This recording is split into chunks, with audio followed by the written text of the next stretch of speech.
unprecedented, and this is such a difficult time for all of us in the profession of podiatry, both in the NHS and in private practice. And I'm sure that you are all feeling that 3-4 weeks ago you never thought this sort of thing would really happen. We have been planning an event for a number of months now, really,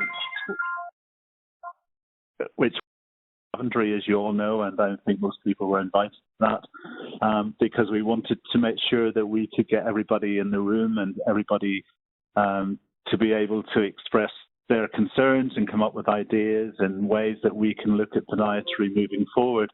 Obviously, that just wasn't able to happen because of what's happening everywhere else in the world. And this, we believe, is the sort of the second best thing that we can do, really. As Sophie rightly says, there will be an opportunity for all of our individual members to be able to listen to this webinar afterwards, but also for you who are taking part today, for you to send in some questions to us, and we'll be able to work through those and get back to you on that. But I just want to thank each and every one of you. Certainly for those people in practice, I think it's such a really difficult time for us. And I know certainly from the College of Podiatry, the number of our members who are really quite anxious and concerned right now. I believe personally that there's never been such a get things right in the world of podiatry, and this will really help us today by listening to the workforce issues, listening to what we've done so far, and get your views. You're the experts, and we need to hear from you about how we move things forward. So for us to get things right, I just want to obviously thank Health Education England for the continued support to make sure that we get the profession of podiatry back up again. And as many of you will know, we work very closely across the whole foot health professional spectrum. And I know that we've got other people speaking today, including people like Andrew from SMAE. And it's really important that we try to make sure that we get the profession sorted out so that in a few months' time, we will be able to make sure that the profession is back up where it needs to be, both in the NHS and in the private practice. But again, I just want to say thank you for joining us today at this really difficult time for you as members. And we're really acutely aware of what's going on out there for you. And I just appreciate your time and dialing in today and participating in this. And please be as honest as you can be in the feedback to this as well. Beverly? Today, appreciating that life is challenging at the moment, beyond our wildest imaginings, together to talk about podiatry shows you absolutely how important we believe this topic is, and the fact that we cannot lose time on having the conversation with you today that we are keen to start. And it very much is a conversation. What we want to do is we've got a survey for you to fill in, lots of free text box for your opinion. We are devastated that we can't be together with you in Daventry today as we planned to be, and that we're happy to do it in this way. But again, I hope you will respect the fact that we have still chosen to do it in this way to make sure that we have the opportunity to discuss with you, consult with you, albeit virtually, in a way that enables us to hear what matters to you, what excites you, what you're fearful of, what you want us to pay attention to, the opportunities that you see. Those things are so important to us in this agenda. So I'm going to move probably for the first slide, please. Thank you. And as I said, it's challenging us beyond our wildest dreams. And it is so manfully work together through this challenge. We keep an eye to the future. And if we do of podiatry, the tragedy is that the podiatry profession will cease to exist as we know it today in the future when you look at extrapolating the workforce data that you see. Is that the issues we faced in recruiting to the available spaces within podiatry actually predate the change to the bursary. So there are causes that we can attribute to why this has happened. Clearly, the change to the bursary impacted. But not recruiting to the full available spaces beforehand. So we have to pay attention now, and despite the fact that I appreciate we're all in challenging times, I make no apology today for presenting to you what is very, very challenging data, because we believe we absolutely must act, and we must act together now. I'm an incredible supporter of podiatry services. On numerous occasions, amazing podiatry saved my father's life and his limbs, and I'm eternally grateful for that.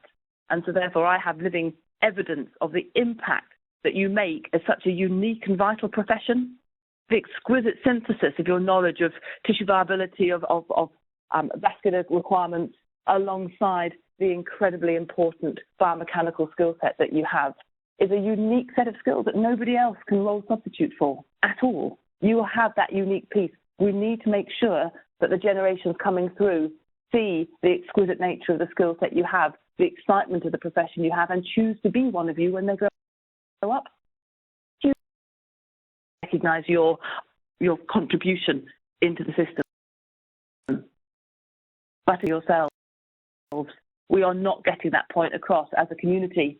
This is not HEE's role to entice people into careers. It's every single one of our roles to help people see the magic of our profession and to recruit the next generation, be it through the work that we have people going out to do in schools, be it through the amazing work that the SciHead programme has done in getting careers ambassadors into schools, working with school-aged children, be it the Step Into Health programme, working with the military, helping the military really understand the opportunities podiatry would offer their leaving recruits. A huge amount of opportunity to really start to help people see the wonder of podiatry.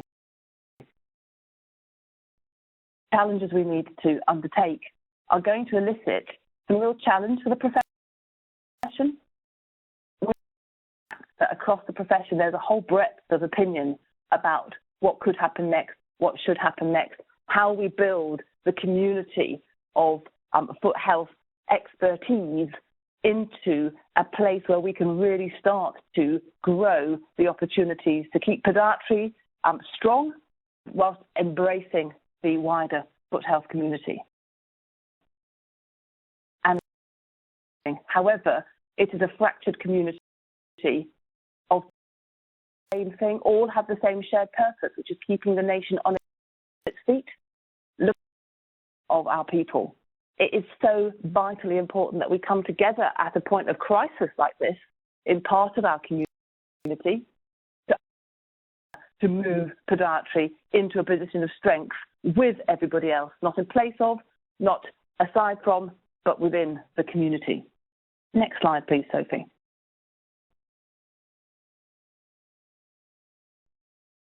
The issue we see at the moment is continuing to deteriorate. This year was the first year in the predictions after the change to bursary that we would see an upturn in the professions. We've seen that. Professions like physiotherapy have soared through the roof since the cap was removed, with potentially about 48% more recruits last year into the profession. Podiatry deteriorate, which stood pre-commissioned programs, issues, others of them.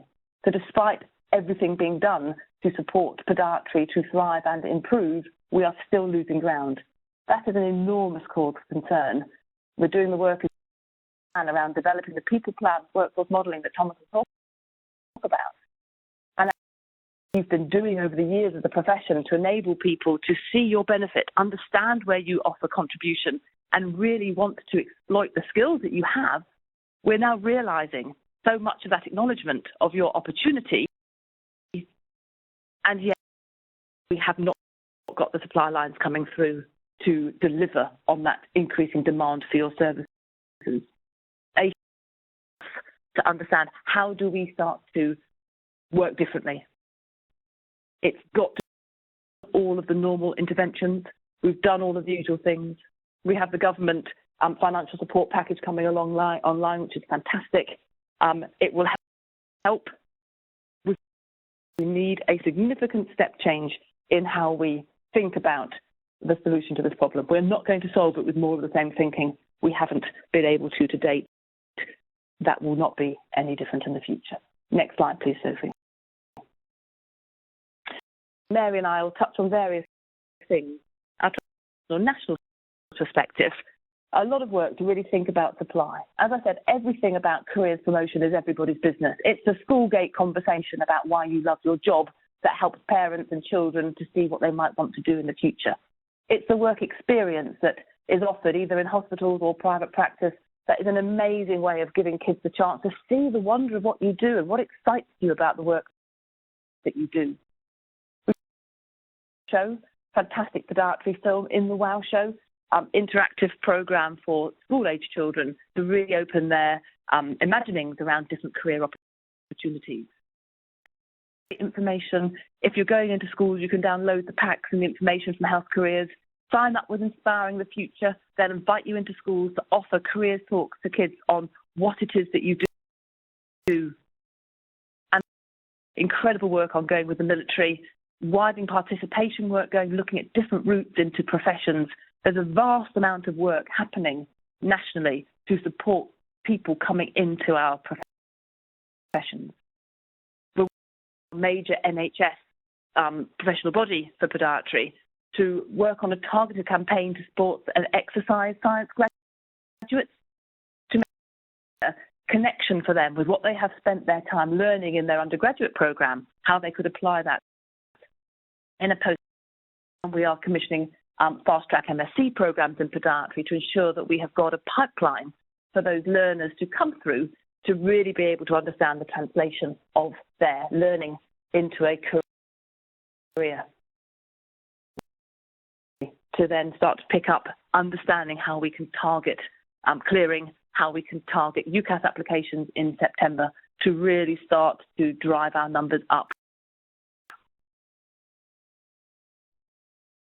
So moving on to advanced practice, what we're really looking to try and do is to show people who want to be podiatrists and to support our podiatrists in service to understand the enormous possibility of that progression through a career.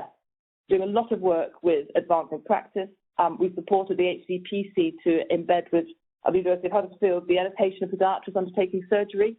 Huge piece of work, really important piece of work for the profession, but also for the public in being able to really advance the understanding of that opportunity and how we link that in so we can really see that as part of the workforce solutions for the wider NHS in the future. For consultant practice, to really understand the breadth and depth podiatry is offering into the system, both in traditional podiatry roles, but also podiatrists working outside of traditional podiatry roles in medical-facing, potentially advanced practice roles, delivering fantastic care, but also taking the exquisite skill set of podiatry into those environments too, to support needless limb loss in diabetic environments and beyond. And the consultant level practice working collegiately across the professions, across the country to really understand how we get consultant practice better understood and better enabled across our services. Next slide, please, Sophie. And a lot written at the moment, and we have obviously had the long-term plan and the interim people's plan, and a real challenge around how do we think about new roles, support roles, to really advance the workforce capability and capacity. Looking across, we see that we have a lot of people who are passionate about FEEP. We have a huge variety in training, in understanding of how people operate, sectors in which they operate. The real thinking for us is how do we start to think differently about the workforce? What does it look like for people who are in foot health-related environments? How does that relate to each other across the different sectors, across the different professions? How do we start to understand each other in a different way? What does that mean to things like regulation, and how do we start to understand the opportunities differently? So to think, as we said, you have to think about this whole foot health piece. You cannot just think about podiatry. You're not solve podiatry just looking at podiatry. We brought to across the different parts of the foot care system, some who led organisations, some who led membership organisations, some who were thought leaders in the space, to just talk through what on earth do we do to support this in a variety of different ways. Absolutely get back on its feet and get itself strong so that we're able to meet the requirements of the population into the future.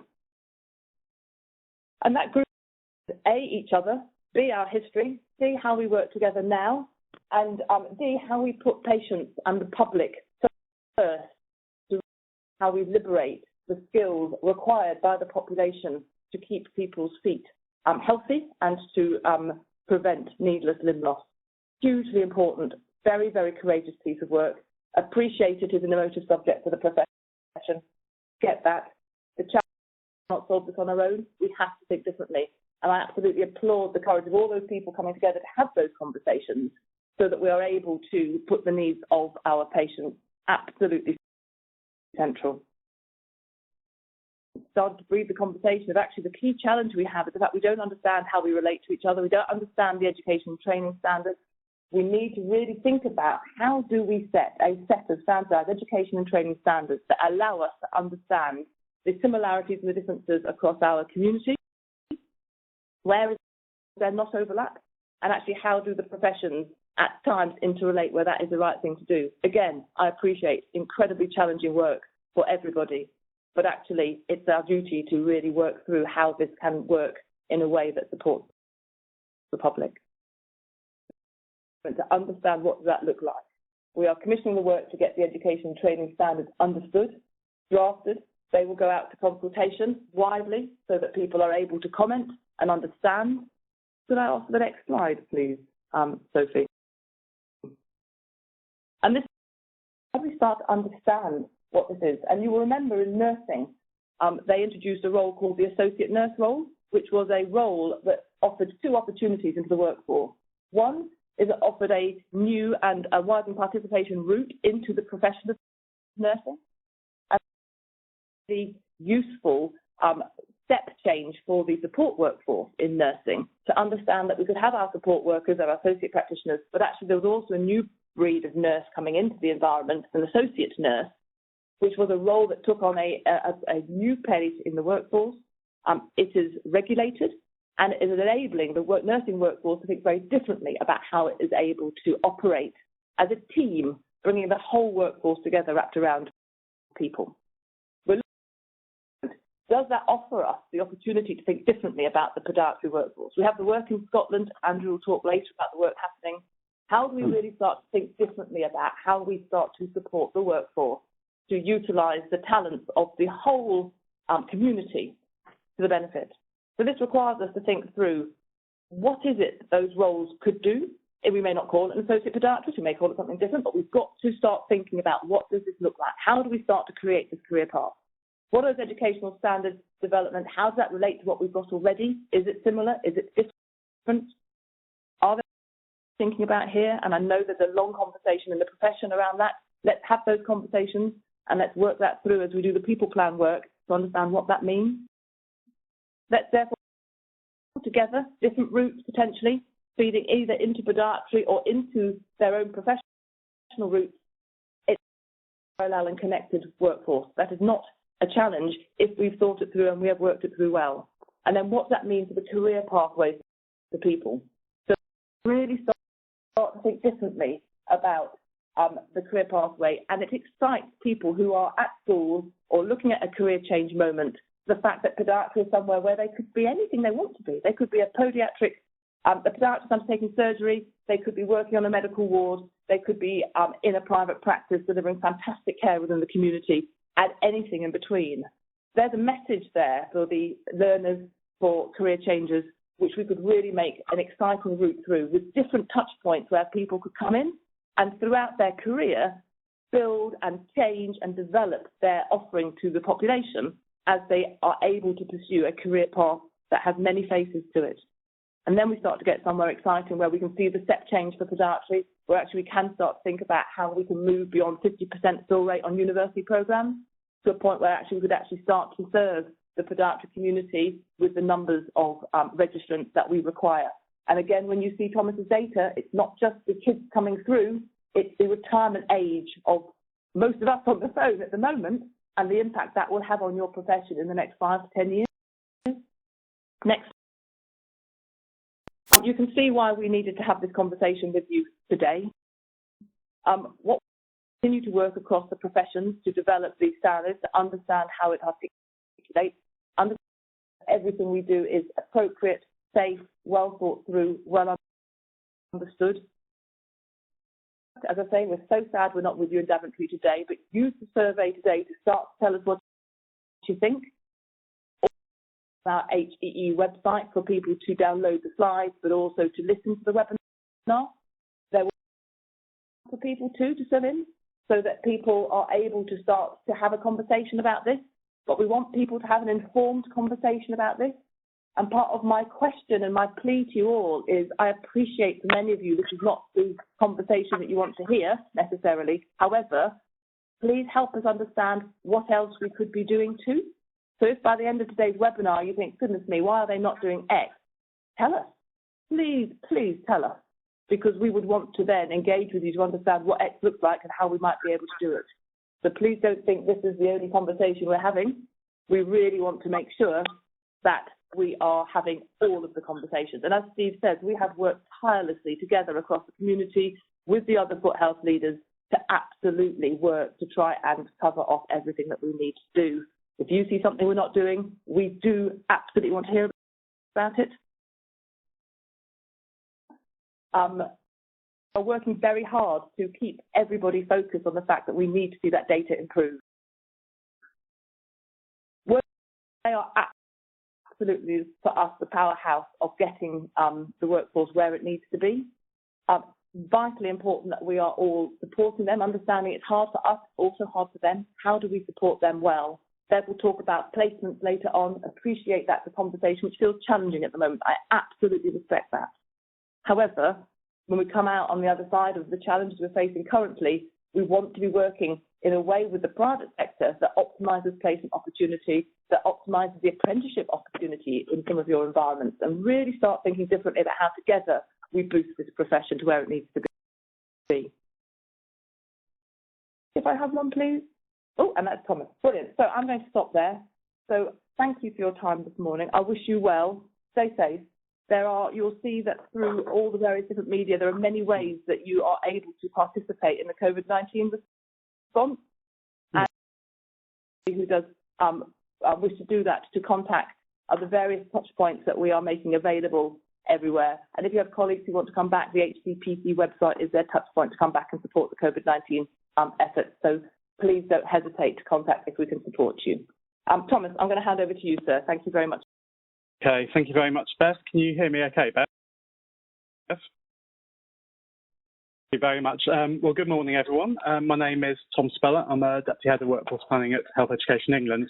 And what I'll be giving you is very much a workforce data angle. As a lot of analysts will tell you, we always like to caveat things.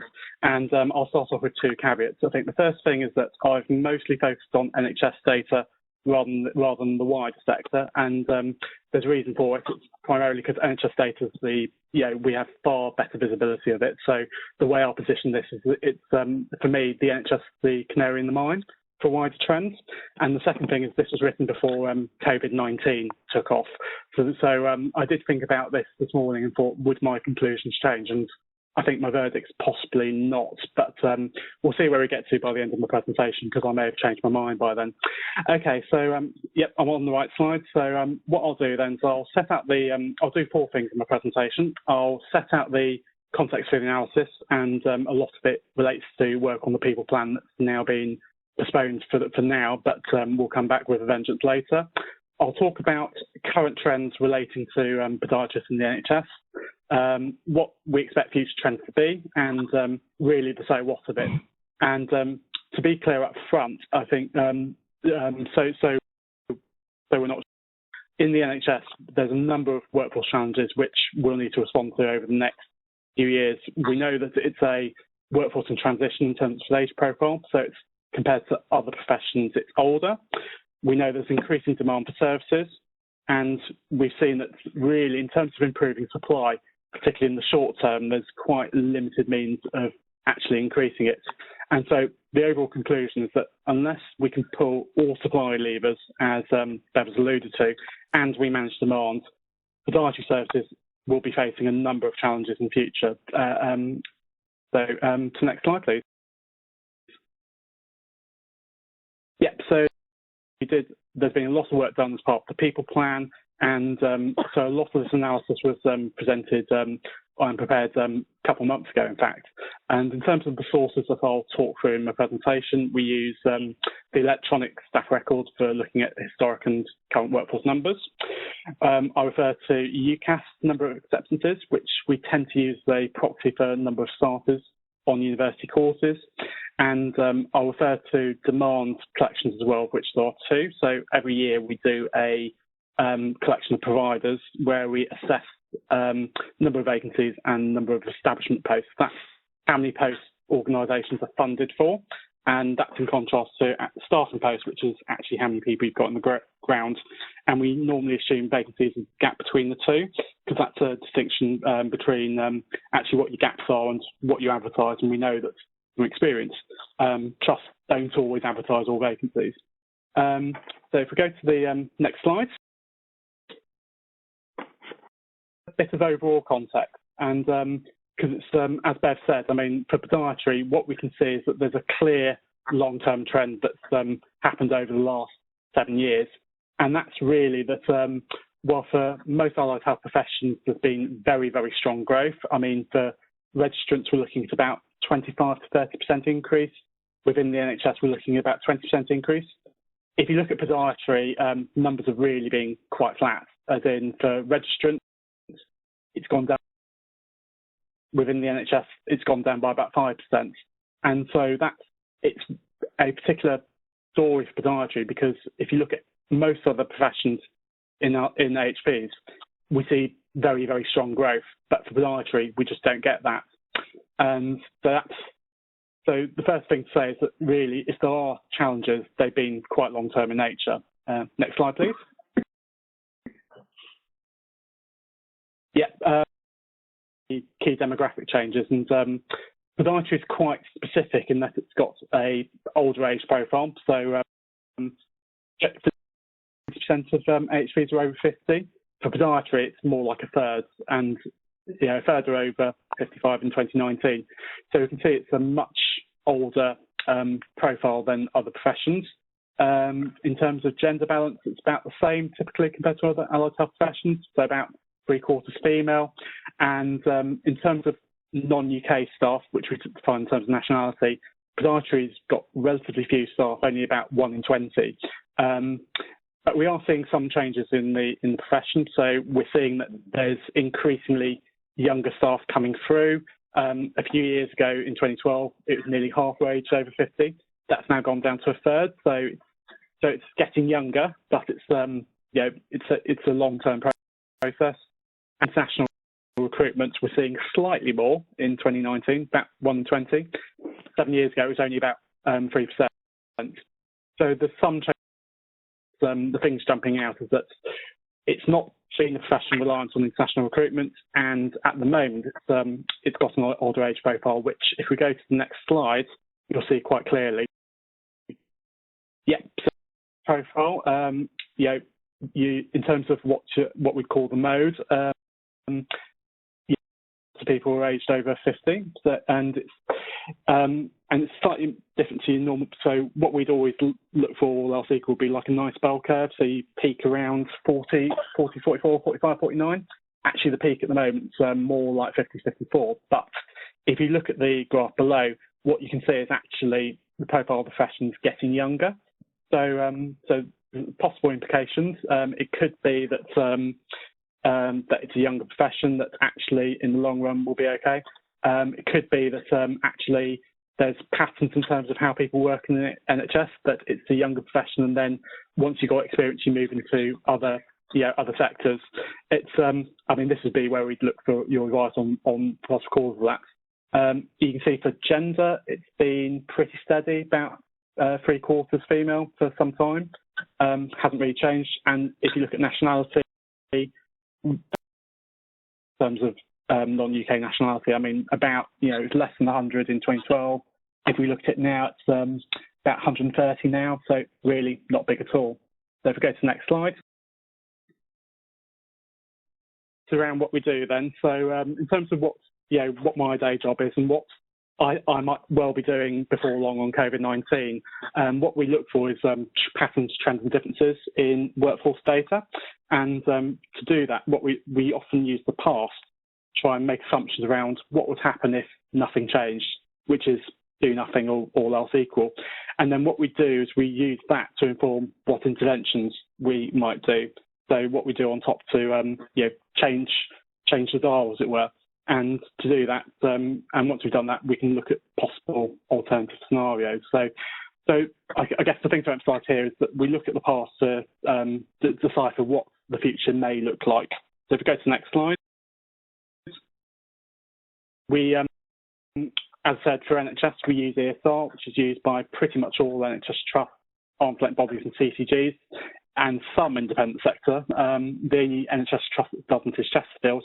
And so for at least the NHS, it's pretty reliable because it's all but one trust is on there. We can't use it for most independent sector, but because of the fact that at least for one sector we've got very, very good coverage, we can use this to potentially see if there's see what trends are emerging within, a quite a big sector. You should be able to click onto the next bit because this is where you need to click through, I think, Sophie. Yeah, but there are limitations using ESR. So we can't see who joined from education. We have to make assumptions around how many joined from that, and that's because we don't know. Whilst we have a fairly good idea of how many go through attrition, we don't know how many actually transition into the workforce, because unlike with doctors where you can do statutory training and then you go into the workforce from that, there isn't an easy way to determine who goes from training into the NHS. We also can't see who comes from overseas, although we can make assumptions around nationality. All we see is people who join the NHS. So very much these could be from the rest of the UK, could be from overseas.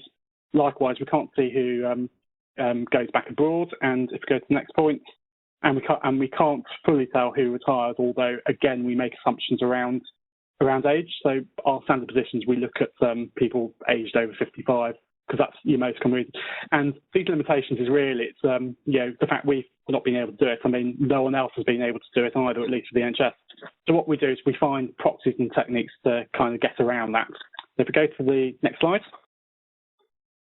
So forward we look at new supply from education. So to do that, we typically do age under 30 who UK nationality, because the bulk will be under 30 in the UK.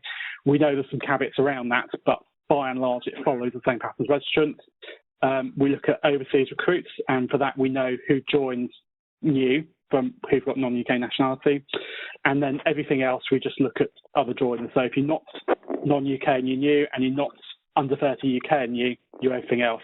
Likewise for retirement, aged over 55 with UK nationality, overseas, people who leave the workforce with nationality, and other leavers, again, not above. It's not perfect, but it's things that can give us quite useful trends. And then that leaves at the end what we call net flow within the NHS. These are people who may have been support staff who moved into podiatry, for example, which gets some of them, or overseas recruits who may be coded as something else before they get their full registration with HCPC. When people leave podiatry, but say in the NHS at a national level, often it's people moving to management positions. And then the final thing, when we've looked at everything else, again, assumption heavy this, we look at, if we can't explain it through these things, we explain this far in terms of people reducing their hours, which is quite a small number. We use this to try and decipher what the future may look like. So if we go to the next slide.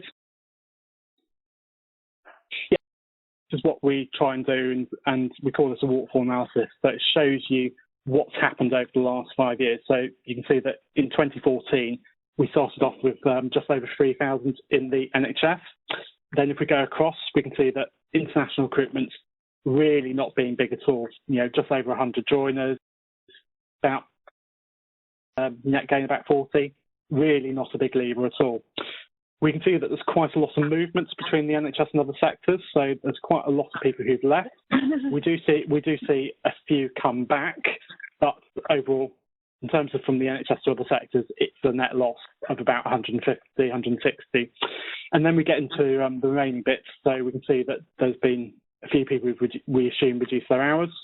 A small loss in terms of people who've moved in the NHS, so people who've gone to management positions.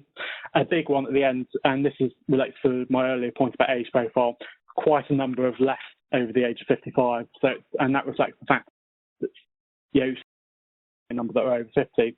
The good news at the end is that we have a few joining back, but when you play it out over time, actually, considering it plays all the way to 2019, what you can see is that by 2019, we have a small net loss of about 60, because although we've had a lot join from education, we've had some join from abroad, and we've had people come back from other sectors, actually it's not been enough to counter the losses that we've seen in that time frame. So if we go to the next slide.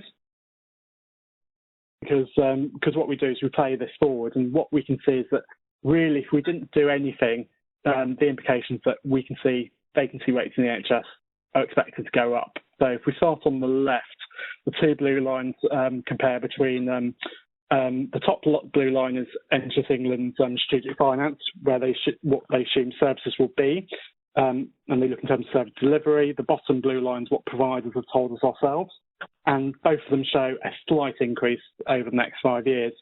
But in terms of the green line, which is supply, what we're seeing is actually it's a downward trend, and I'll touch on this in a minute. But when we factor in education, actually what we're expecting is that the bottom line, that actually it's slightly less than even the top green line.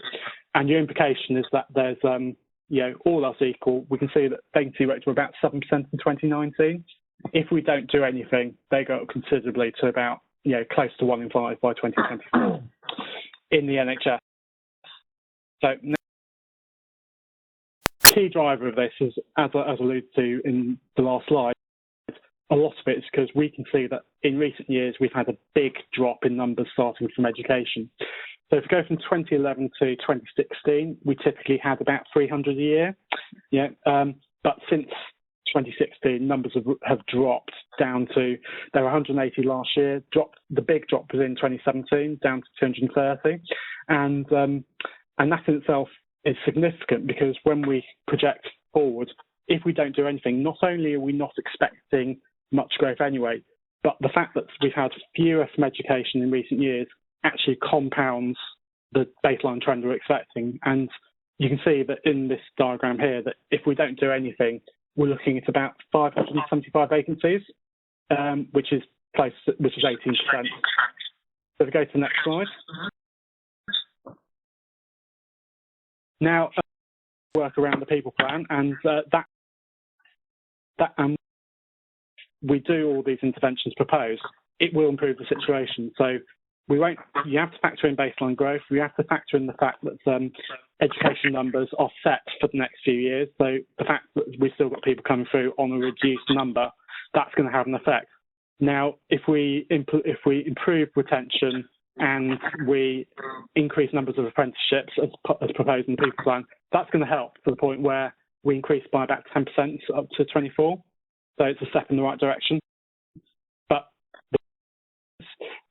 demand also changes, and there's additional demand on what we would expect all else equal. We're still going to have a gap by 2024, which the key thing to emphasise here is that although we're doing a lot of interventions and it's going to change the dial, as it were, it's going to get worse, I'm afraid, before it will get better in the NHS, because regional demand through use in other services, notably primary care. So what your net effect will be is that for supply, because we've got numbers from education, there's a lot of numbers. There's a lot of things like education will take a few years to come through.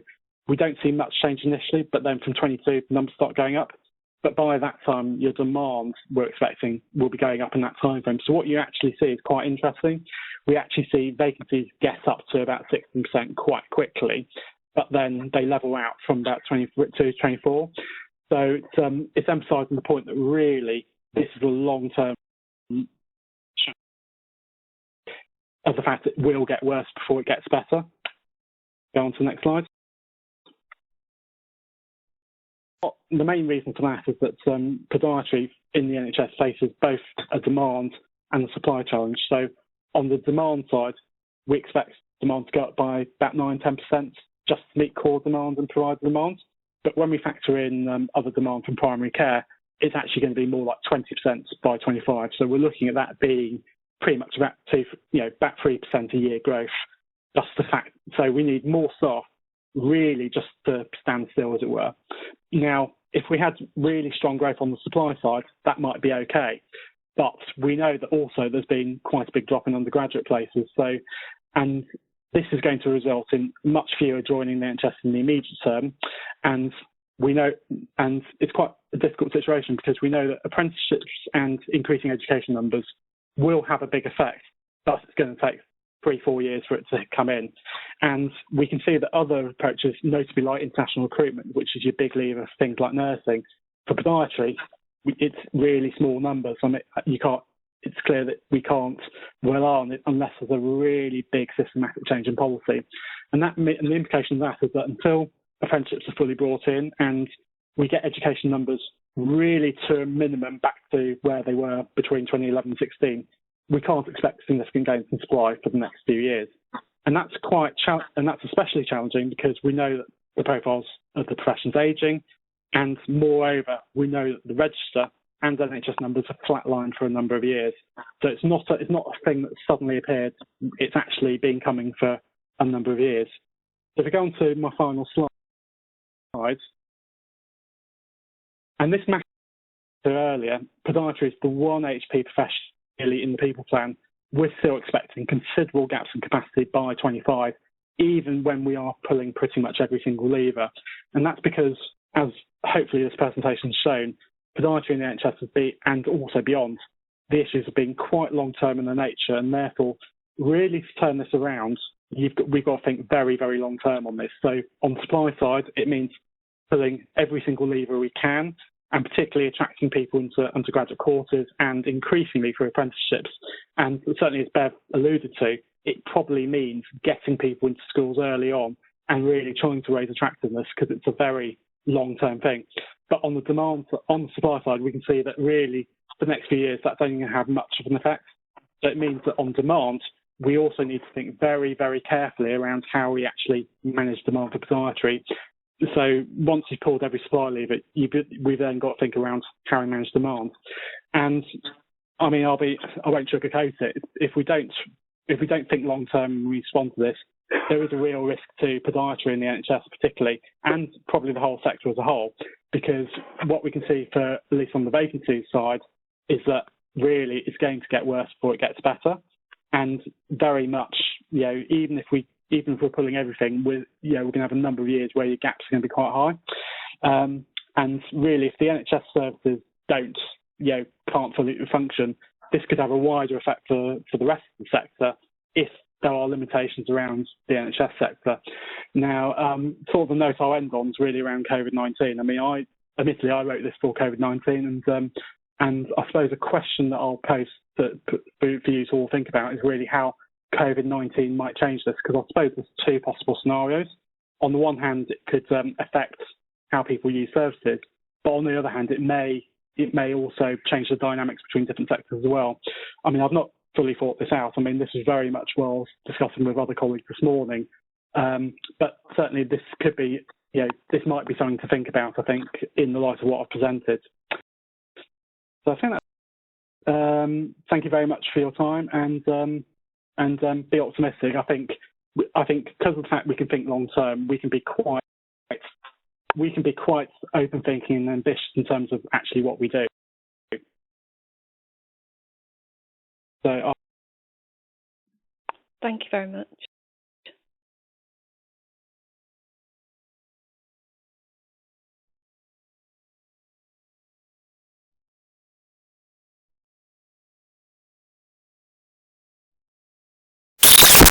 Yeah, thank you, Mary. Yeah, I can hear you, Mary. Okay, thank you very much. Thank you, Tom. Thank you very much for your presentation. So I hope you're finding this very informative.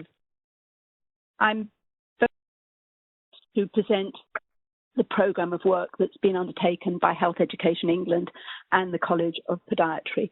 So this work started in 2018, and we refer to it as the Workforce Development Programme.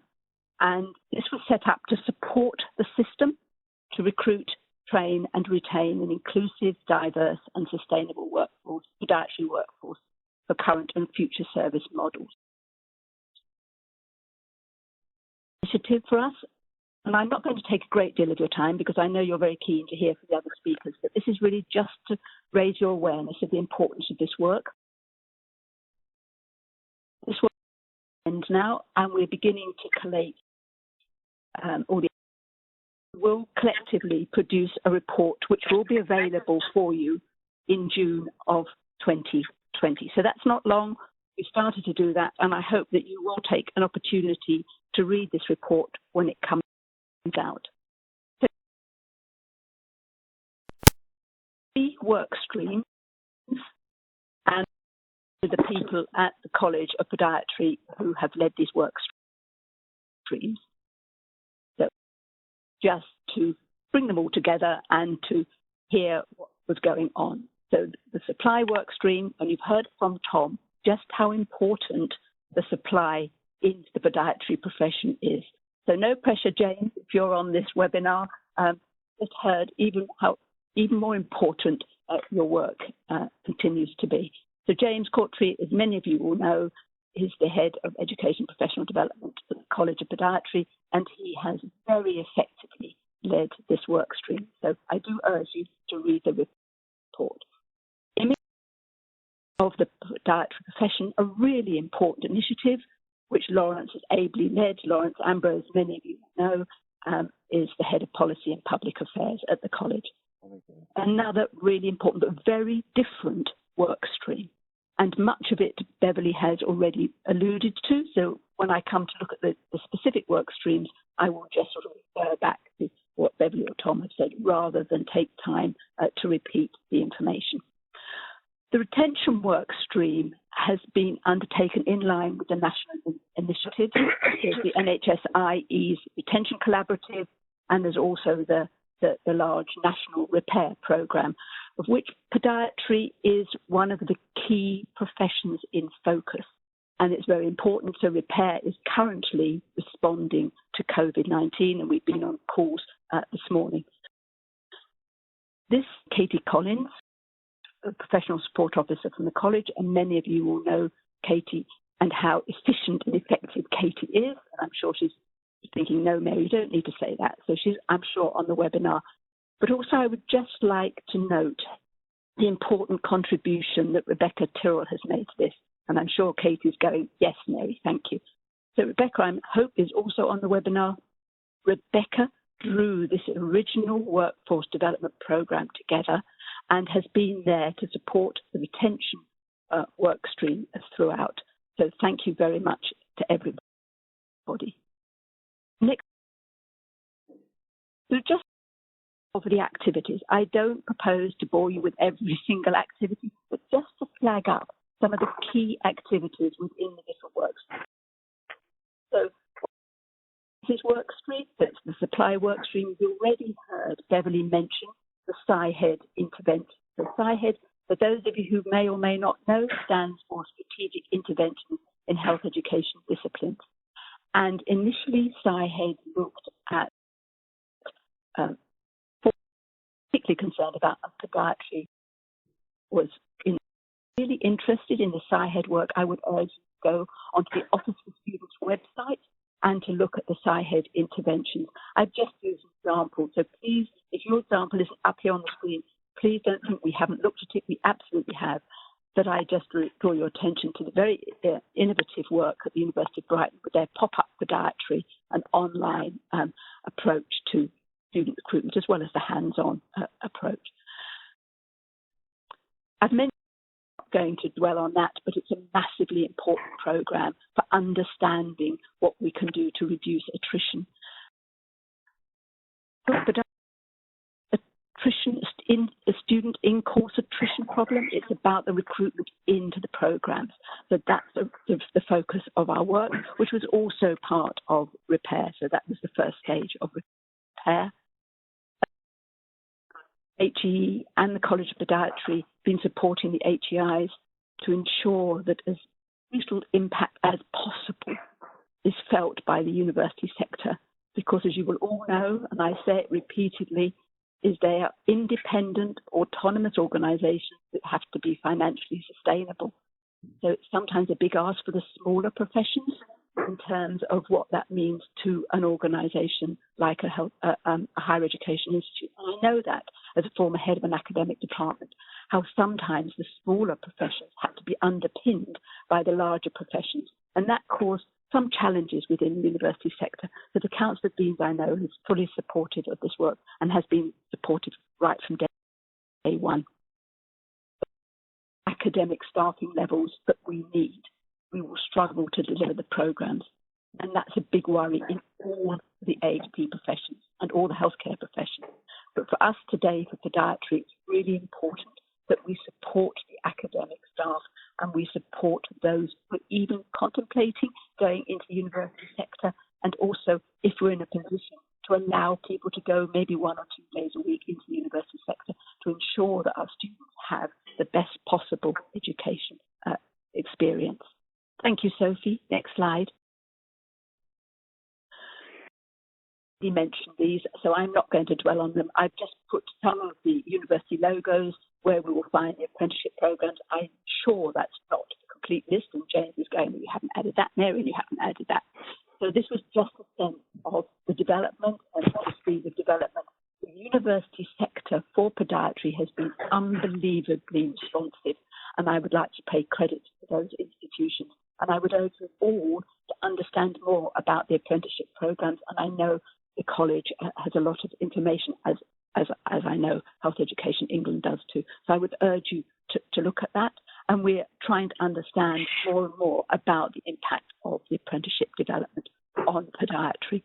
The support workforce, Beverly has mentioned, and I knew she would, but I just wanted you to know this is part of the supply work stream, and also the curriculum review and what this means for the new models of education and training. Thank you, Sophie. Right. It's a very, very different work stream that Lawrence has led, and I've mentioned that already. And Beverly of the advanced clinical practice, but the first point is that a career framework has been developed, out for consultation, and I would urge you to keep a watching brief on that, and I'm sure that Lawrence, in response to this, will update you with where that is at. The enormous amount of work that Lawrence and his colleagues have led on, really around career stories, and I think that's really powerful. That's what the younger generation are really interested in. So for those of you on the webinar, if to give a career story you think might interest a younger generation of people aspiring or even thinking or considering becoming podiatrists, would you please make sure you contact Lawrence and give him that information. This is really powerful information. And the more we can have, the more can be put up on the college's website, but also I'm sure that with a discussion with Steve, Health Education England, and I haven't asked permission to say this, so I shall probably be said, no, that can't happen. But I would like to think that Health Education also help promote some of these career stories. Really, really important. A very successful leadership program that Paul Chadwick led on and delivered by Real Health Solutions. It was very, very popular, and Paul is hoping that there will be another similar round of leadership development opportunities. Band 6, I believe, Paul, that was the band that you proactively recruited among. There's something that personally interested me and was part of Lawrence's Vision Influence work stream was the clinical research careers. And it interests me personally because I sat on the NIHR selection panel for these funded for the clinical research fellows, and I represented the HPs, and I was delighted to see that there were so many podiatrists who were seeking support to collect this really important data, and that's a massively important issue for promoting and profiling the profession. So I just put some in here, which some of you may be familiar with. So we've got 2 completed ones. One was the tight control of inflammatory foot and ankle disease, patients with rheumatoid arthritis. Heidi's work a brilliant piece of work, as is Catherine's, and I believe Catherine is now completed. I've talked to her about it, and she kept saying it wasn't completed, but I now am advised by NIHR that it is completed, the optimisation of foot care for people with arthritis. And Richard is still undertaking this work for reducing foot plantar pressure in people with diabetes. So you can go looking for this information, and if you want any more detail about this, and you're asking in your questions on the survey, we can provide you more information. Thank you, Sophie. Really very active, again, I've mentioned in line with the national work. Important that we have modern employers who are flexible. Of course, we've all had to demonstrate this very recently, how difficult it's been for us as employers and how we have to respond to different flexible working. So this, in some ways, is a slightly redundant point, but was very important up to 2 weeks ago. Union Intervention Initiative, preceptorship guide is available now, dedicated classes. We've been working on this. The mental supervisor's guidance support package also available. Really important, the return to practice program, HE's very big program. There's been such a lot of work. Paul Chapman has done a lot to encourage podiatry to come back into the service. There's been 30 inquiries, which is very good for a small profession. 10 are actively seeking to return to practice. So we're hopeful. They won't be big numbers, but it's all part of the package. And then there's been the big resilience in the workplace. We now know this more than we've ever known, how important resilience is. And there's been a lot of work with the college representatives, and a really important piece of work. And then there's the Retention Initiative Awards for sharing good practice and innovation. So thank you very much, Sophie. Thank you. Thank you very much, Mary. Thank you. Could I just say somebody's got their taken off mute, and we can hear another conversation in the background. Thank you. So over to you, Andrew. Thank you. Everybody hear me okay?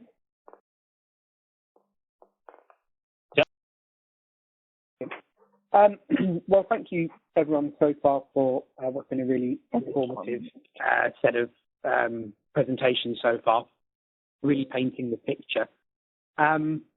Just to sort of give you a point as to where kind of why I am and where my perspective lay with this, and the purpose of my talk is just to kind of make it clear that what we've been looking at within a lot of this work streams is where the foot health community more broadly sits, and how this sort of plays a part in terms of the supply of care ultimately that the population requires. So my background with regards to this, and I bring this up just to perhaps provide some perspective as to where I've got a fairly unique position. So I'm a podiatrist, but in the line of my work, I work as an educationalist, and within that I deliver training really from SHP level through to those who are doing part of their undergraduate degree program. I'll touch on that in a moment. All the way through to those who are qualified either through a grandparenting system that came in, or indeed some overseas podiatrists coming across who may need POM A and POM F, and so we provide education to that extent as well. I'm also sort of continuing my own levels of study, getting more involved with research, and I do work as an HCPC education visitor as well. Position and perspective in which I kind of straddle a large area of the profession, really, from the unregulated sector very much into the regulated sector as well.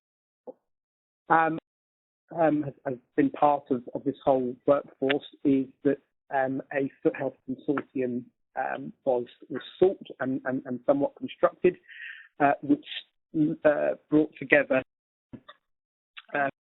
national bodies and key stakeholders across the entirety of foot health community. that work has been to sort of get a feel for where the profession is. Obviously, the sensitive many of the long-term issues that the profession has faced. Bearing in mind, a lot of the data that Tom's already shared with us today, and just sort of reflection of that in terms of the trajectory for podiatry, shall we say, and looking at this as a big situation that we need to consider in different ways. And of course, part of that is looking at a significant number within are working currently in the unregulated sector, and considerately about them and how they feed into this picture and how this may solve some of the issues that are faced, both in terms of recruitment into podiatry, but also in terms of service to the population. So out of that has been born the Foot Health Education Standardisation Group, which we'll come on to in a moment. Can I have the next slide, please, Sophie?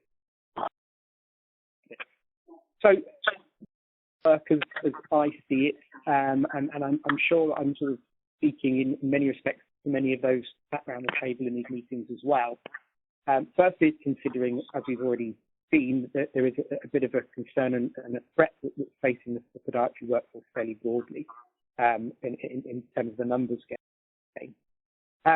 But we have an ageing comorbid population, and within that population, foot health is essential, and that's not just in terms of the direct, mortality that may be associated with poor foot health, but in some instances, the indirect mortality that may be associated with it as well, if people are immobile and unable to do what they need to do. Kind of been demonstrated that there's not only a serious shortfall, but actually it could provide an existential threat to the profession going forward.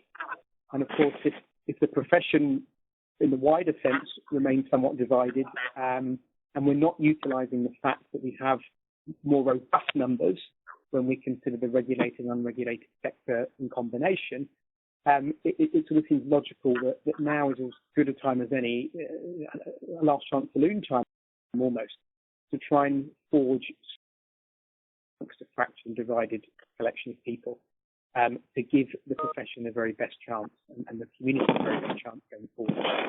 And as Mary's often brought to our attention, this hypothetical construct of Doris, it's something that we can all reflect. And one thing that we all have in common is that at the end of our service is a service user who desperately needs that service.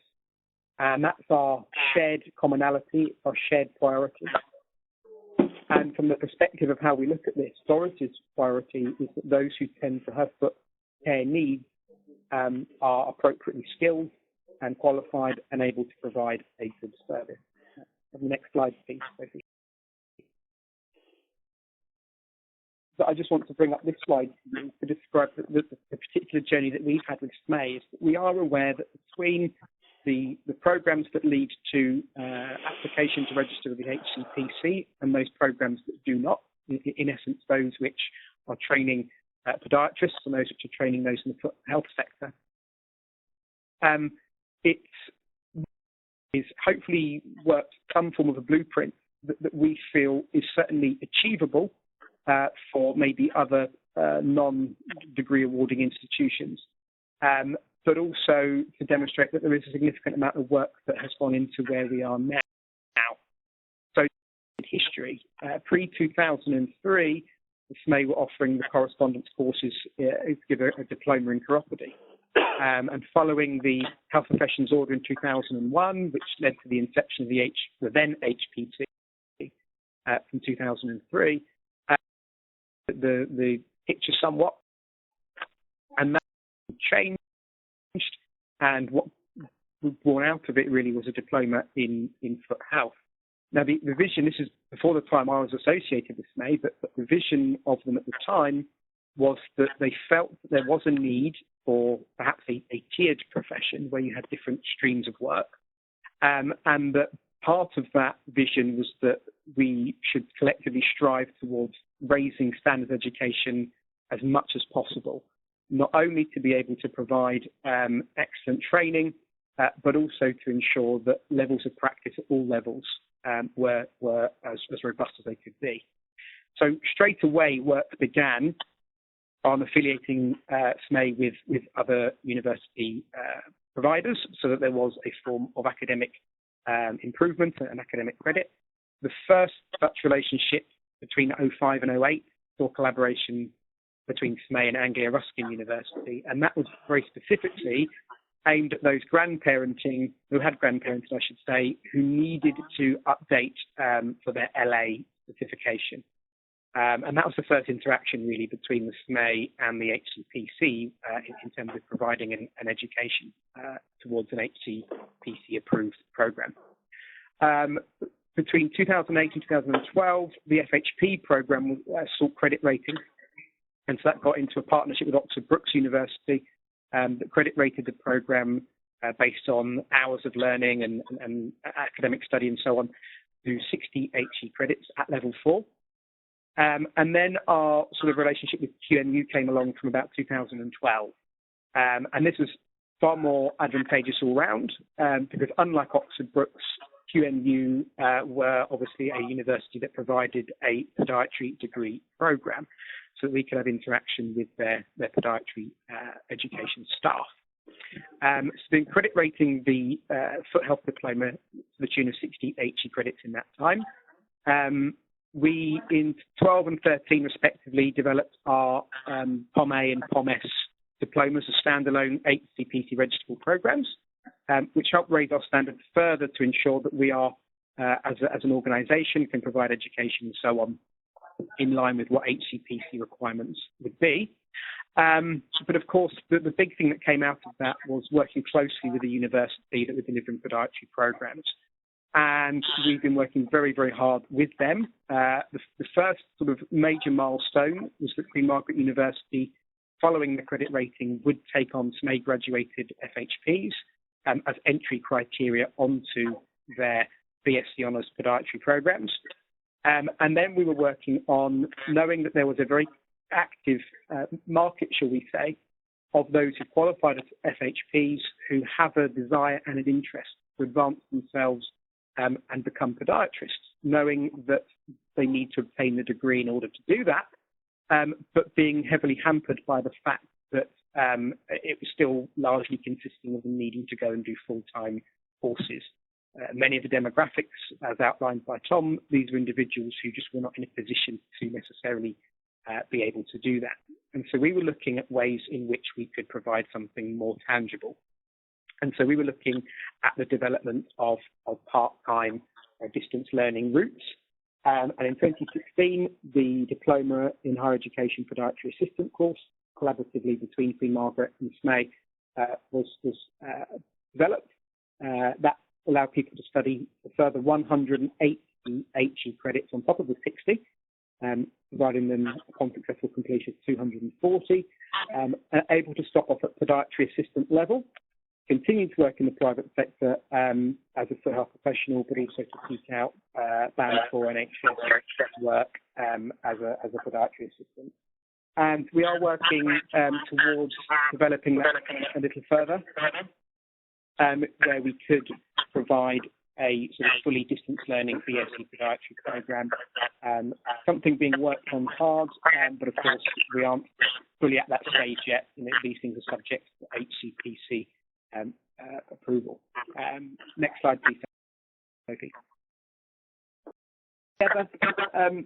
A view that I was taken with this is that this could provide somewhat of a career escalator. That's kind of how I view this. That people at foot health practitioner level, if they so choose, and it's striking to note that the onboarding of students into FHP programs has not suffered similar dips that podiatry seems to have observed.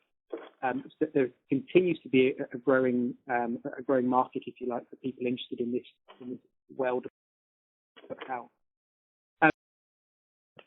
They have the freedom to stay working at an FHP level or scale up to assistant practitioner level on towards podiatry, and then even further and beyond if they so wish, following a career framework which enables them to step on, step off. And this has been achieved in other professions, and it's certainly something that we are closely looking at the possibility of achieving within this profession. Next slide, please. Part of that, of course, and the elephant in the room, if you like, is how we can provide standardisation amongst an arena where there isn't it at the moment, notably in the unregulated sector. And this is obviously a core theme that's coming out of the Foot Health Consortium work, and this led to the development of a subcommittee, the Foot Health Education Standardisation Group, would be to develop and devise standards for education and training that would be applicable to foot health professionals and assistant practitioners. And the really encouraging thing is that everybody that has been engaged with this, representing all aspects of the sector, to this from what we've seen so far. So this has been hugely encouraging. Standards are thresholds and based upon documented learning outcomes. I'll take the next slide, please, Sophie. So that we could end up somewhere where we have some, obviously some standardisation. The set, of course, it must be noted that some of this work has gone slightly up into the air subject to COVID-19. But we will obviously do our best to fix the timetables as originally planned. The start point would be to develop the, let's say, the clinical outcome requirements, and from there we can work backwards towards the education standards, the standards for those providing the training, and all of that would ultimately lead towards a document which would be the draft of standards.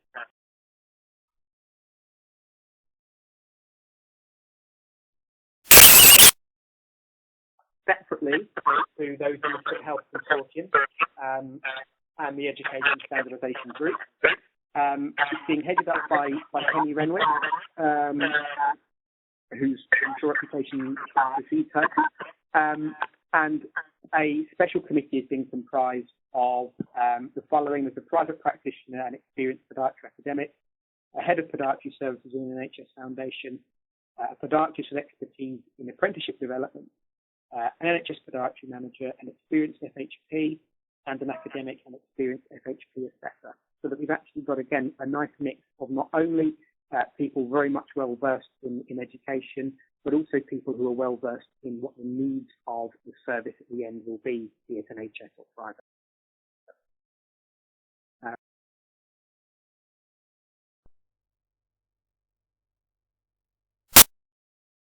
Right.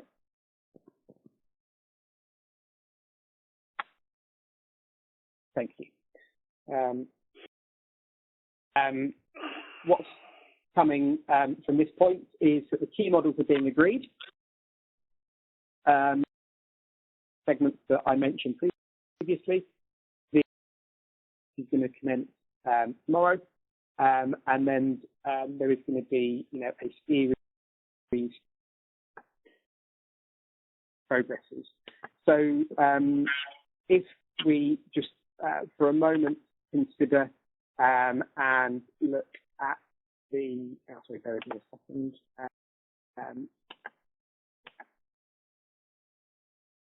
My screen.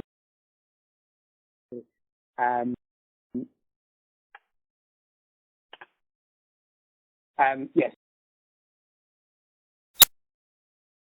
This career is going, standardisation group, if you like, is going to progress, is to sort of take us through the different aspects in draft form only of what the clinical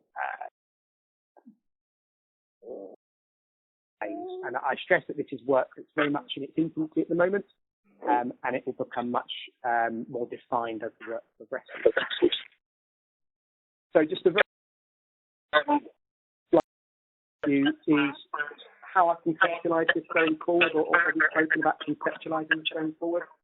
I've already mentioned sort of analogy that it's a bit like an escalator or a staircase for those who can progress their way along the career, stepping off at different points, so that ultimately we end up with a broad profession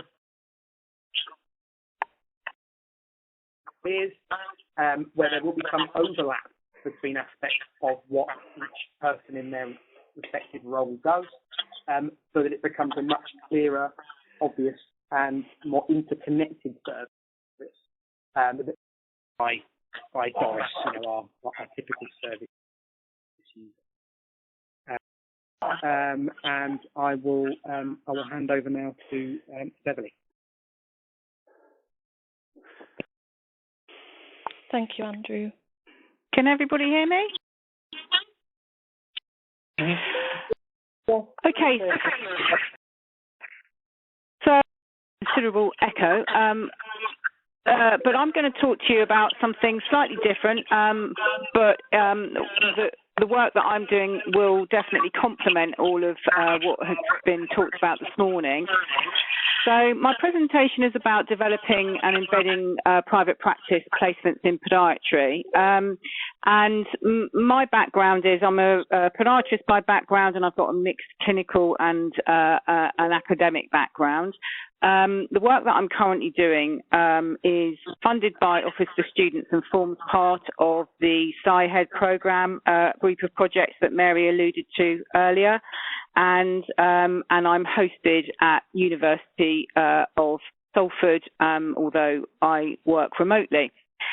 So next slide, please, Sophie. So I'm going to give you two sets of objectives. The first set of objectives is where we started with the project, and then towards the end there'll be another set of forward-going objectives. So the project was about identifying new placement providers and models for placement provision, to look at materials to support placement providers and to secure incentives for placement providers, and additionally to produce materials for students to benefit from those placements. So next slide, please, Sophie. So far about data, and it's nice. I'm not going to talk too much about the data in these slides, but it's nice to know that it actually dovetails with what's already been said. Quite pleased about that. So I think the point to make here is not to be fooled into thinking that right now there's not a problem with placement provision. So we've seen what we need to do in order to get our profession to a point where it's sustainable for the future. So right now, because we've seen the decline in the number of applications for training places, and we've also seen in amongst that a decline in our mature student applications. Right now, it might appear as if we don't have an issue with finding clinical placements for our students. However, the landscape here and the much wider landscape, because we've heard that that to get the professional numbers where they need to be, and because of the new initiatives that are coming forward, we've heard about the degree apprenticeship agenda, and we also know that there's, across the piece in nursing, midwifery, medicine, and all AHPs, there is a need to increase placement activity. And the other point to make here is that we've also seen the number of vacancies for qualified podiatrists, so that leaves fewer in the pool to provide placement activity for our students. So if we could just move on to the next slide. And so this is data that's come from the College of Podiatry, and I'm giving you this data largely because College of Podiatry is the professional body that I subscribe to, and I suppose because it is the largest membership professional body for podiatry, it kind of looking at their data is going to give us a good overview. I appreciate that there are other professional bodies out there, but I mean, if we look at the information here, we've got over 8,500 UK practicing podiatrists. So this is current from December 2019, and we've got a total membership of just over 10,000. So if we can just move to the next slide. So this slide really dovetails quite nicely with the information that we heard from Thomas earlier. In that we can see that we do indeed have a sort of an ageing population, and I think the really important point to make here is that if we are going to see quite a significant number of our podiatry colleagues retiring within the next decade, it's not just about numbers. This is about experience. This is about having the right number of experienced podiatrists. So we so desperately need to get that people in the right place with the right skills, the right qualifications, and have the right career progression from becoming graduate podiatrists right up to advanced clinical practitioners. And we've heard about what that might look like. And on the right-hand graph here, if we look at the membership by workplace, we can see that, there's a small proportion, 22% NHS only. And even if we divide the combination of NHS and private practice in half and give half to NHS and half to private practice, you can see that we have a situation where we've got over 50% of the profession who are currently working in private practice. So there's two things really that I think need to happen here. One is about swelling that number, the 22% in NHS roles only, and we've heard the work that's going on around that and how that might happen. But thinking that the student podiatrists, so that are coming up through, their placement experience needs to be reflective of the structure of the profession that they're going into. So and I suppose when you think back, we had commissioned podiatry places, and you could argue that, perhaps then it was the responsibility of the NHS to provide all of the placement activity for those students that had commissioned place. Now we know that the landscape has changed. I really do believe that it's actually everybody's responsibility to make sure that our profession is sustainable for the future. And also because of this large proportion of private practitioners, born out of the information that I'll come on to, that actually, we need to make sure that our students are getting exposure to the full range of opportunities that they might have in terms of where they're going to slot into the workforce. And this isn't just me saying this. If we can just move to the next slide, please, Sophie. So at the beginning of this project, we ran some national stakeholder days across the country, and we collated the information and looked at what the priority areas and the challenges were for those currently providing placement education. And these three areas came out on top. So the placement model itself, the support for placement providers, and the resource needed for placement. So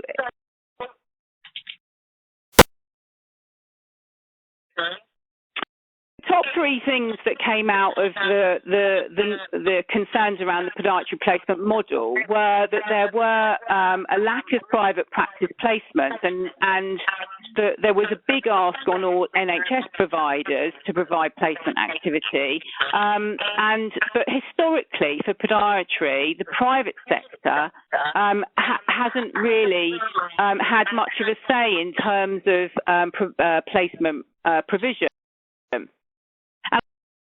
Distinction here, because there are pockets across the country where private practice placements are provided, and they're provided some in an observational capacity and some in a limited hands-on capacity. But what we're talking about here are opportunities whereby students can have experience in a private practice setting, being exposed to the whole range of opportunities, so including sharp debridement and other hands-on opportunities. And that's what private practice sector hasn't really been involved in an awful lot. And there's various different reasons for that, and I don't want to go into to what all of those are, but they're very real challenges around that. But what Older Days was actually there was quite a lot of enthusiasm for private practitioners to become more involved in placement provision. Two priority areas were the lack of standardised documentation, and so if one placement provider was having students from 2 or 3 HEIs, then they were having to get their head around different sets of documentation where students were, understanding the courses, having lots of different conversations, liaising with HEI placement educators.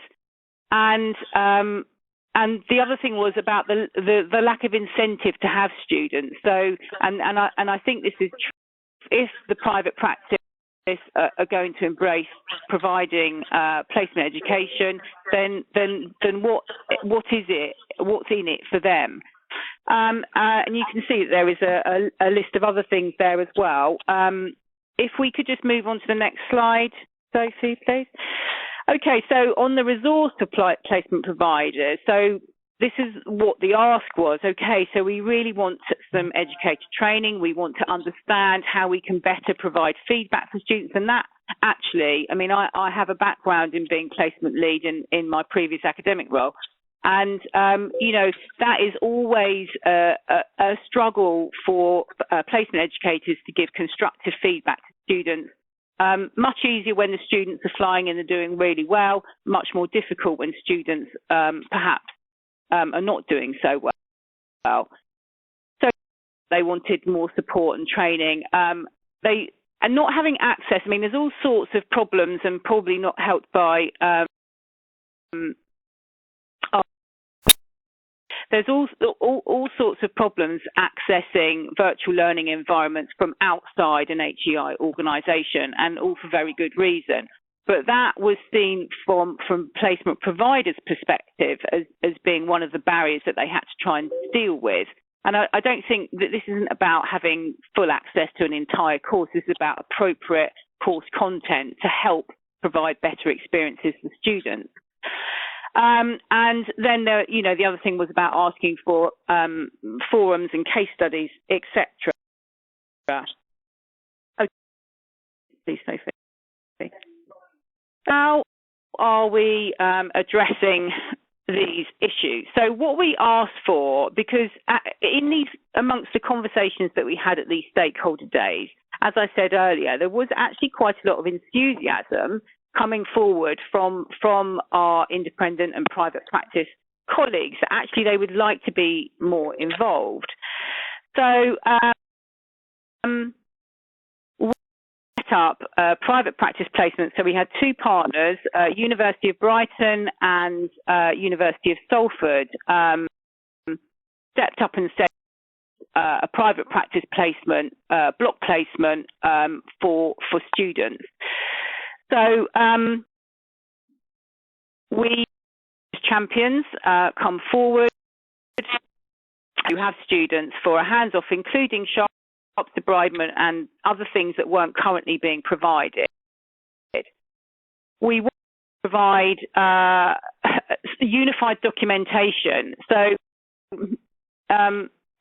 we developed some private practice competencies, which included some of the core skills acquisition, but also added some unique entrepreneurial type competencies, which really kind of set the private practice placement out as, this is a unique experience and something that you wouldn't perhaps get if you went on an NHS placement. And the private practitioners are really keen to impart some of their knowledge and understanding around actually being in business and what that means, because we do have entrepreneurship modules and we do have sort of business modelling built into the current undergraduate programme, but I think to hear it from people that are actually in private practice makes it very real for the students. And then, so we set about piloting a core set of documentation that both HEIs, so University of Salford and University of Brighton, were happy to share in its entirety. And then in terms of the support, because that was one of the areas that came out, we wanted to provide a platform where information could be shared easily, not just for NHS private NHS placements, but including private, voluntary, charitable sector placement opportunities. PAR, which is a practice assessment record and evaluation model, because there was a large pilot going on in the Northwest, and there still currently is, which is being funded by HEE. And basically, this is a fully interactive platform, digital platform, whereby, irrespective of where your placement location is, you can access support. Students can access support via it. You could put key documentation that staff and educators said they felt were missing onto this platform. So you would have a single base, and then you could also, for a national placement model, it would make it much easier to sort of keep tabs on where students were, etc. And how they were progressing through their placement. And then we also wanted to look at existing placement framework tools, which is part of the next scale up of this. So if we could just move to the next slide, please. So that was hugely successful, and I will direct you to read the material that we're disseminating at the moment. Our next stage objectives are to collaborate with stakeholders nationally across England to agree and devise national placement documentation with shared competencies, which will cover both NHS and private practice placement. University of Chester is the home of PAR, so we've done quite a lot of background work and collaborated with Chester, and we have provision within the funding that is supporting this project to further pilot PAR as a digital platform. And that's not to say that this is going to be the only digital platform that is out there. I think the key thing that we're trying to do here is to generate some digital documentation which can be shared across different sectors, but also can if an organisation had their own already up and running platform and didn't want to invest in this, then that's fine. But there will be others that don't have a platform at all, and this would give them an option. We need to, my funding is from Office of Students, so we need to make sure that actually the student body, the student voice is heard. So we want to do some evaluation around experiences for the students about how this looks for them. Next slide, please, Sophie. Okay, so the next stage action then, you've got the objectives, and we're in the process of setting up an implementation and steering group for this with representation of the HEIs across England, private practice in the independent practice group, and I've been working with Alan with the College of Podiatry and the independent practice group, and again I'm aware that there are others out there, which is why I've included them here. Working placement leads, student body and alumni, and obviously HEE, because all of this work needs to dovetail with the work that's currently going on, both around placement education and around all of the workforce issues that we've been hearing about today. Sophie. Just to say about the previous slide, so the implementation group is going to be a working group which is set up actually to move this forward in terms of the national scale up. So we've got, I think we've got 9 HEIs that are really keen to be part of this project. So we've got representation, good representation from the HEIs currently providing podiatry education. Is around the governance of the project to make sure that it's feeding in appropriately to the work that's already going on. In terms of dissemination, so this is a link. You'll see this when you get the slides. That this link will take you to the I See the Difference website. So that is set up primarily for prospective students. So this is 2 case studies about these private practice placements that we piloted. And here's just a snapshot of some of the feedback that we had. So Jill is one of our private practice placement champions and is the student that participated in that. There's also the Brighton case study, and everybody mentioned here has given permission to have this information shared.